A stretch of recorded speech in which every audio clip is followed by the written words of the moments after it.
I cannot emphasize to you how amazing the most recent pulled pork sandwich I made was, and I just had to share it in a video. Check this out.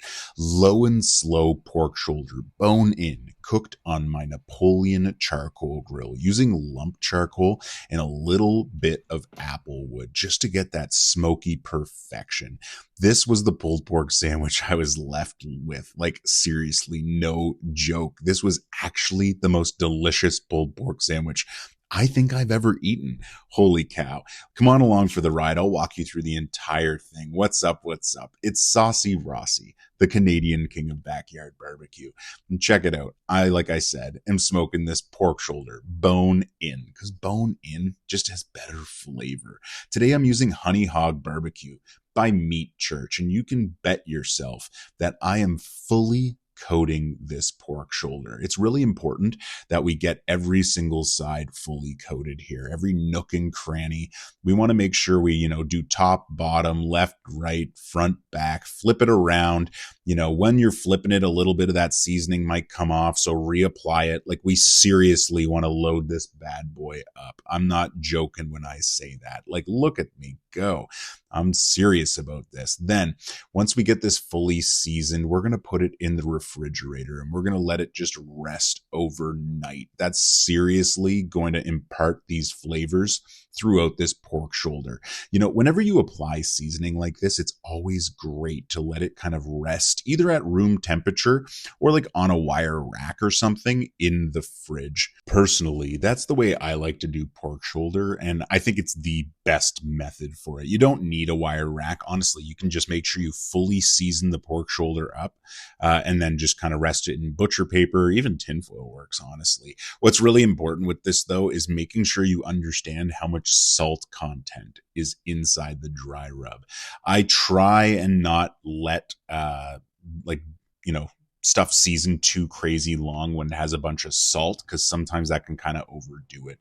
But usually whatever dry rub you're using will actually kind of like say how long to, rest it in the fridge or whatever, right, to really impart that flavor. And so with this, like I said, you can go between 6 and 24 hours. And I went about 18 hours, then threw it on the Napoleon charcoal grill. Now, we're doing low and slow barbecue. This is at about 275, but you can keep it anywhere between 225 and 300.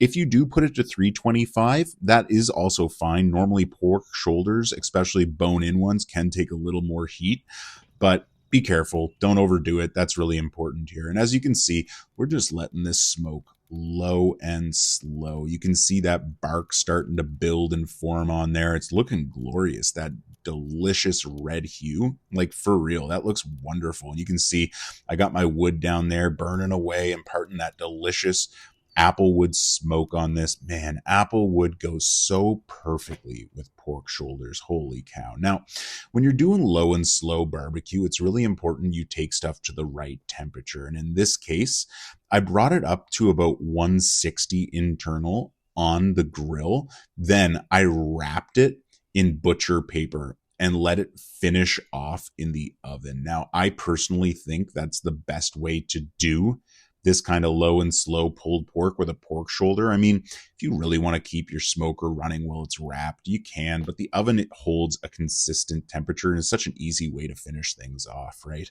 But it did take me about 6 or 7 hours on this barbecue before I actually even got to the wrap process. So patience is key.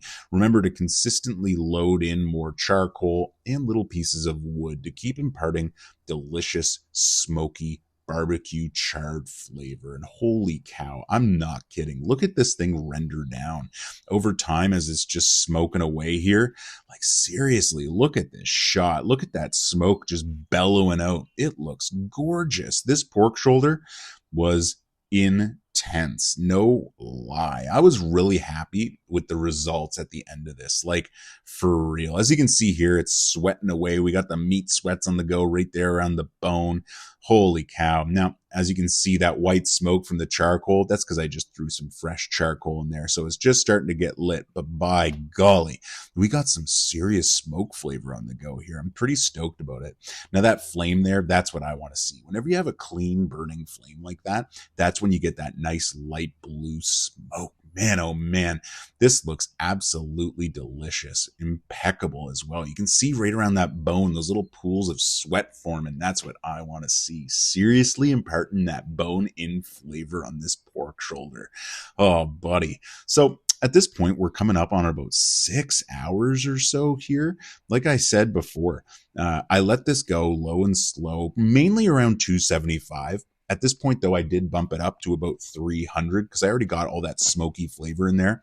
Wrapped it up. Then I threw it in the oven for probably another 2 to 3 hours just to let it get fully up to temp. And this was the result. I mean, just watch. I tap this and it just falls off. Like, that was wild. This is so fall off the bone delicious. Holy cow. So I grabbed my little shredding claws and I went to work. The goal here is just to get this as shredded up as possible.